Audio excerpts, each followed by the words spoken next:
Мінекейіңіздер, спираль осындай қиылып қалған. Оппана.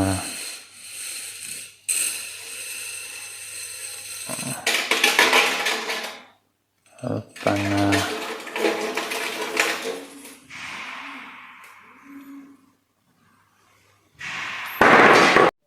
Ассаламуалейкум. Бұл бейнеде дәл осындай жылытқыш құралды жөндеу жұмысын көрсететін боламыз.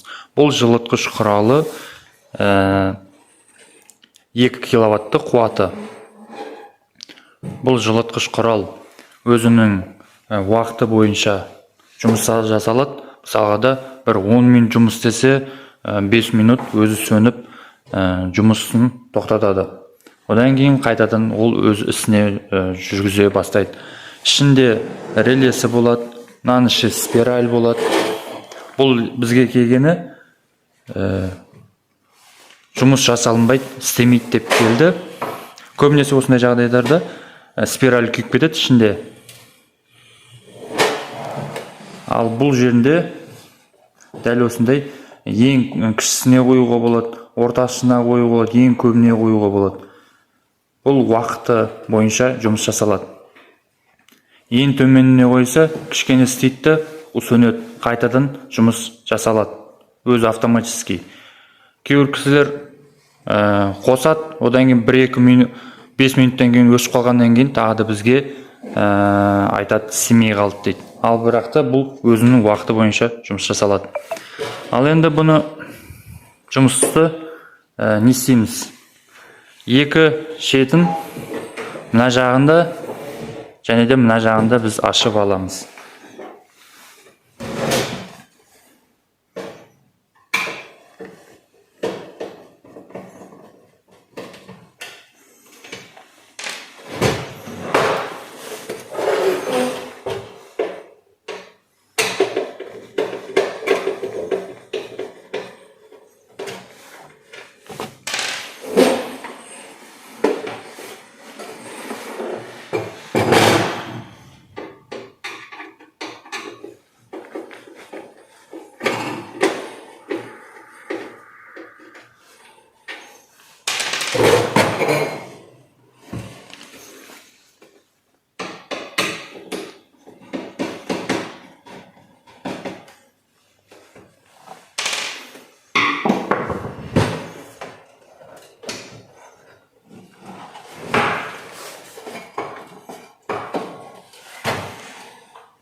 Міне бір шеті мына жағына жалғанған кабельдің. Енді бір шеті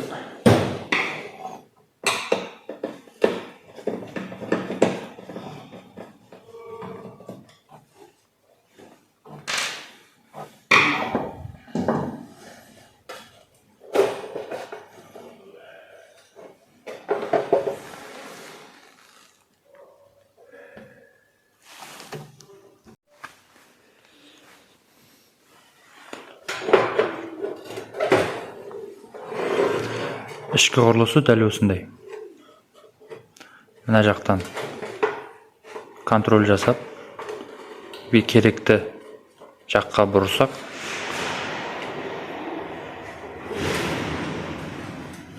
дәл осындай. Мына жақ бір шеті арғы басына кеткен, бір шеті осы басына жалғанған. Енді бізге керегі ішінде спиралін алу керек.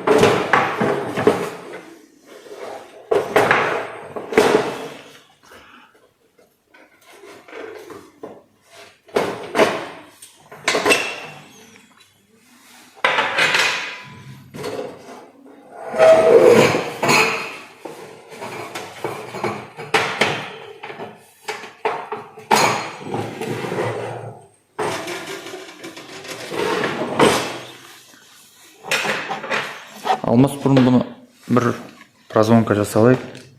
Бәлкім спиралі бүтін шығар.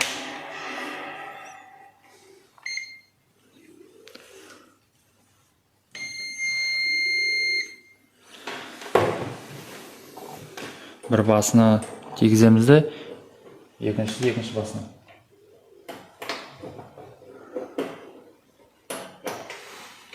Спиралі қиылып кеткен, үзіліп кеткен. Менше спиральді ауыстырамыз.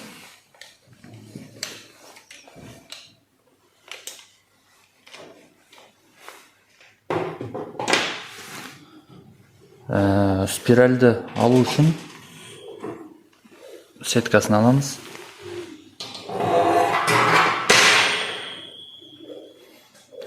Біз негізінде осындай спираль сатып алып, осындай күйде алғанбыз спиральді. Бұл да осындай спираль, ішіндегісі қалыңдығы бәрі осындай болуы мүмкін, осындай болу керек.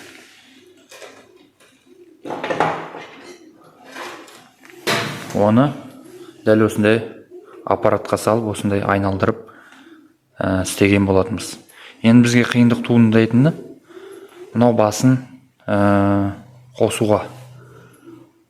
Осы жер кішкене қиындық туындауы мүмкін, а былай дәл осы бүтін спиральді саламыз.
Дәл осылай шынысын алып аламыз.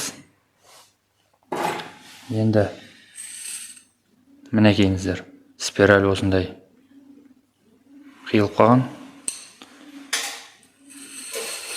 Оппана.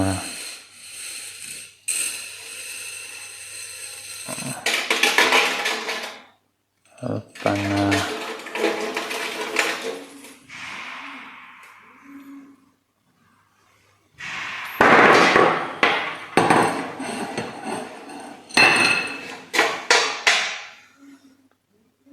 Екеніздер екі жағынан қиылып үзіліп кеткен.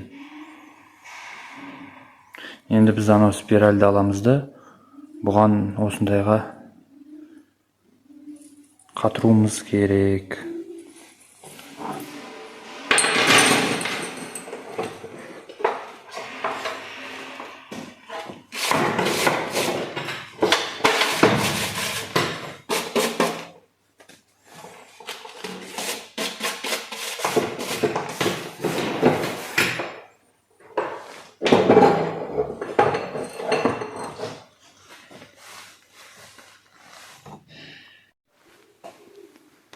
жаңа спираға дәл осындай өзінің осындай нелерін екі шетіне орнаттық. Енді бұның қайтадан осы неге жинаймыз.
Жинап болдық, шынысын салдық, бәрін болттан бұрап қойдық.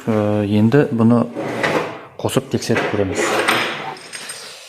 Жаңағындай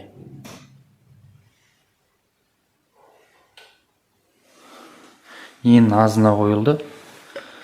Қазір көреміз.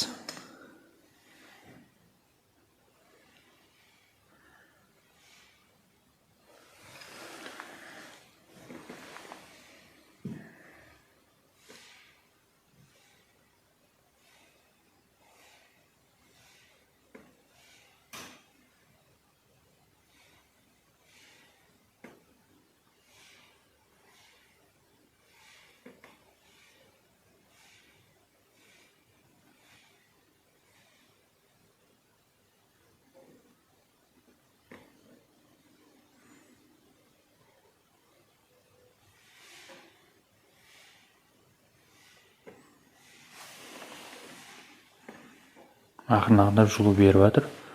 Қаз қызарады, қызарға тиісті.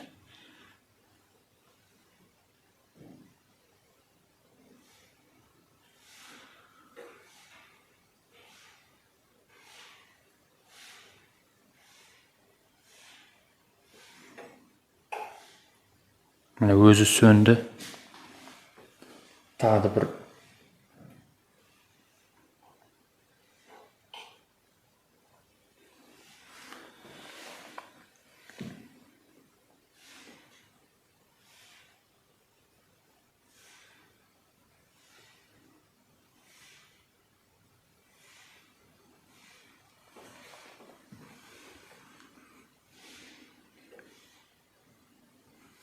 дәл осылай обогревательіміз, яғни жылытқыш құралымыз жұмыс жасайды. Көрдіңіздер ме? Мынау барлығы қызарып тұр. Яғни мұның ішінде спираль қызып тұр деген сөз. Болды, осы ремонтымыз осы. Ұнаған болатын болса лайк басып, тіркеліп кетіңіздер каналымызға. Осындай жылытқыш құрал болатын болса, сіздер де енді білетін боласыздар, қалай жұмыс жасау керек және де қалай ремонт жасау керек екендігін. Назарларыңызға рахмет.